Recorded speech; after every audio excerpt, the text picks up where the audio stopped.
What Chinese highway rest stops are really like this is not an airport, and it's not a shopping mall. This is just a regular highway rest stop in northern China. And inside, I found something I'd driven past for years without ever really noticing. A whole room designed for parents traveling with babies. Honestly, the first one surprised me, but what surprised me even more was what happened after that. Because once I started looking for these rooms, I realized something. Some of them are incredibly clean. Some have way more equipment than I expected. Some are pretty bad. And in one of them, the baby crib was actually broken. My daughter fell out of it. And some highway stops, they don't have a baby care room at all. Hi guys, I'm Xueli. A few days ago, my family and I took a road trip through northern China, traveling around Qingdao, Chengde, and a few smaller cities along the way. When you're traveling with two kids, highway rest stops become very important. The kids need the bathroom, we need food, and because our car is electric, we also need somewhere to charge. This time, we stopped because my older daughter suddenly needed to use the bathroom. And this is where we ended up, Qingzhou Service Area in Shandong Province. When you drive long distance in China, navigation apps tell you almost everything. How far the next rest stop is, whether it has charging stations, where you can get gas, but what the inside actually looks like, whether the bathrooms are clean, what kind of food they have. Whether it's convenient for parents traveling with kids, your navigation app doesn't tell you that. So today, I want to show you what Chinese highway rest stops are actually like. Let's start here. This is Qingzhou Service Area. The first thing I noticed is how local it feels. They sell dumplings, which are pretty famous in Shandong. There are traditional dyed clothes, Shandong fruit radishes, Chinese pancakes, shrimp crackers,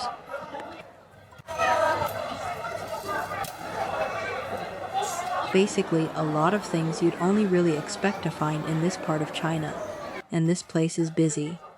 There are Chinese restaurants, burgers, coffee shops, pretty much everything.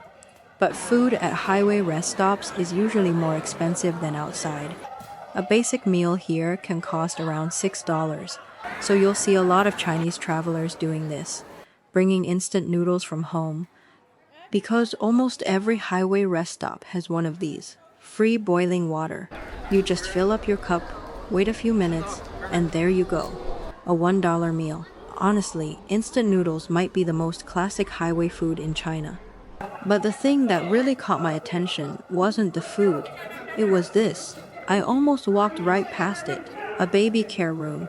Before I had kids, I probably wouldn't have even looked at this sign. But now, very different story. Maybe becoming a mom really does change what you notice. Because when you're traveling with two little kids, seeing this sign feels like, oh, thank God. I opened the door, and honestly, I did not expect this. This entire room is designed for parents traveling with babies. And everything inside is free to use. There's a refrigerator,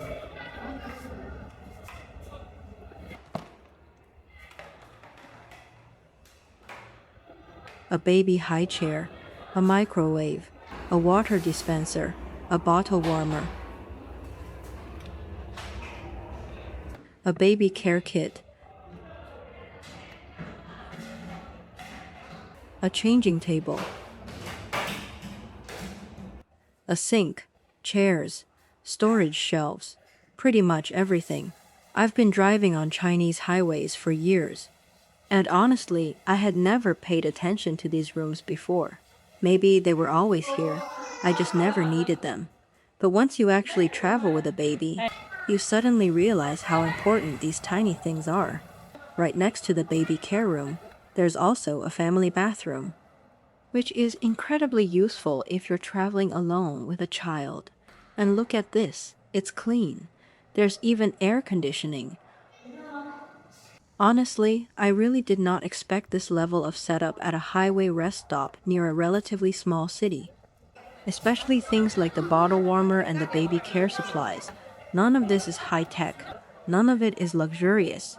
But when you actually have a baby with you, these little details suddenly matter a lot. At first, I thought maybe this was just a particularly new rest stop. But then we kept driving north, and I started noticing baby care rooms at other stops too. So naturally, I became curious. Are they all like this?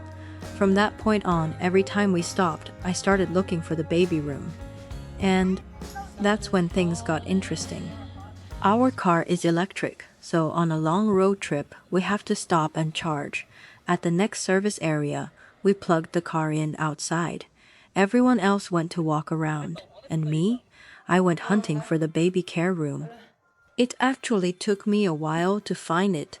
And when I finally saw the sign, I thought, okay, probably more or less the same as the last one. Nope, this place was completely different. It looked like a room that had been converted later. But at first glance, it actually seemed pretty well equipped. There was a bed, a sofa, a baby crib, a water dispenser, a stroller. It even had its own bathroom. So I thought, not bad. Actually, maybe even more equipment than the last one. And then we found the problem.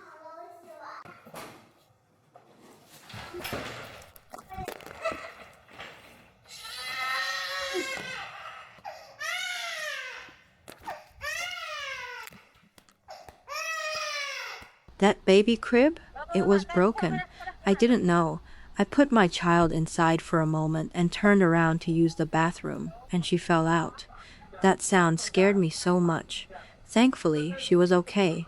She cried and got a big fright, but she wasn't injured. It was already dark. We still had a long drive ahead of us, so after I calmed her down, we left. But honestly, I've thought about that moment a lot since then, and I still regret not finding a staff member and saying something. Because why was a broken baby crib still sitting there? If you put a crib inside a baby care room, parents are going to assume it's safe to use. That's the whole point. I don't know whether they repaired it afterward. And I don't know if another parent used it after us. But that experience made me realize something. Having a baby care room and having a baby care room that is actually safe and usable are two very different things. Anyway, we kept driving, and eventually we reached another stop. Although honestly, calling this a full service area might be generous. It was more like a very small highway supply stop. You park, use the bathroom, buy some water, maybe grab something to eat, and then you keep driving. That's basically it. The prices are also a little higher than normal. A bottle of water is around 75 cents. Instant noodles are about $1.50. A boxed meal is around $4.50. And the baby care room? I walked around looking for one. Nothing. There simply wasn't one. And suddenly, the first baby care room back in Qingzhou started looking even better. Then we continued north into Hebei province. Eventually, we reached Fengning, near Chengde. Chengde is a famous summer destination in northern China. There are mountains everywhere. Some areas are around 1,500 meters above sea level. And summers here are much cooler than in many other northern Chinese cities.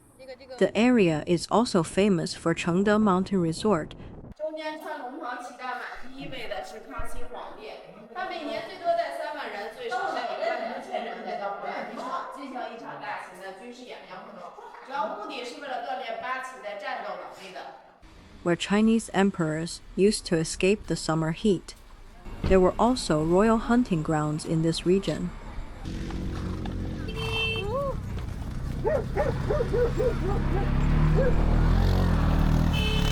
So before we arrived, I kind of assumed this is a tourist area. Surely the highway facilities will be pretty good.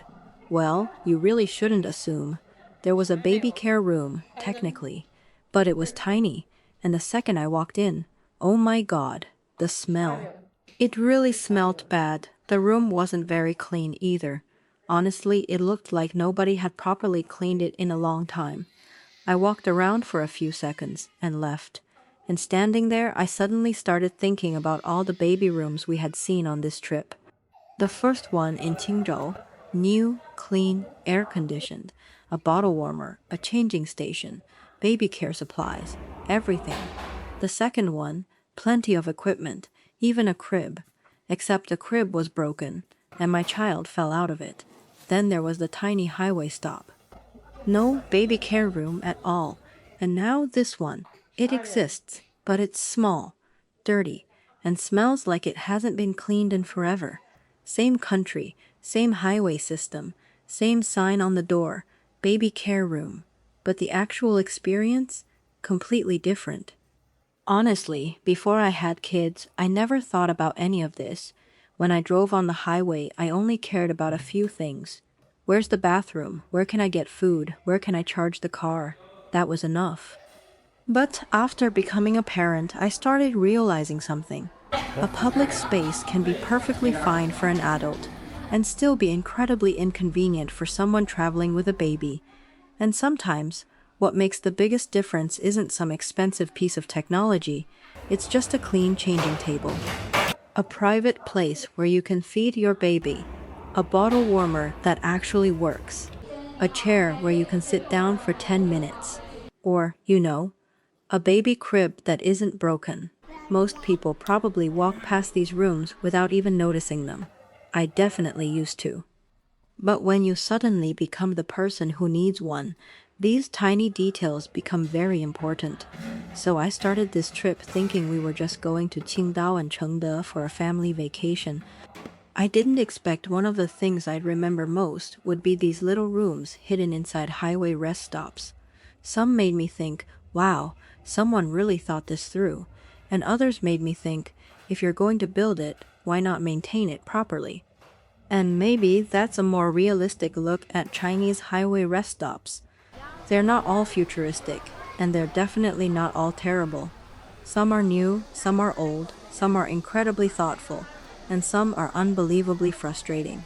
The difference can be huge, and now I'm really curious.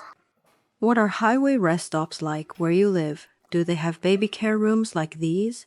And if they do, what do they normally have inside? If you've traveled on highways in China before, have you ever found a really good baby care room? Or maybe something even more ridiculous than my broken baby crib? Tell me in the comments. I'm Xueli. If you enjoy seeing what everyday life in China actually looks like from an ordinary person's perspective, don't forget to like and subscribe. I'll see you in the next one. Bye.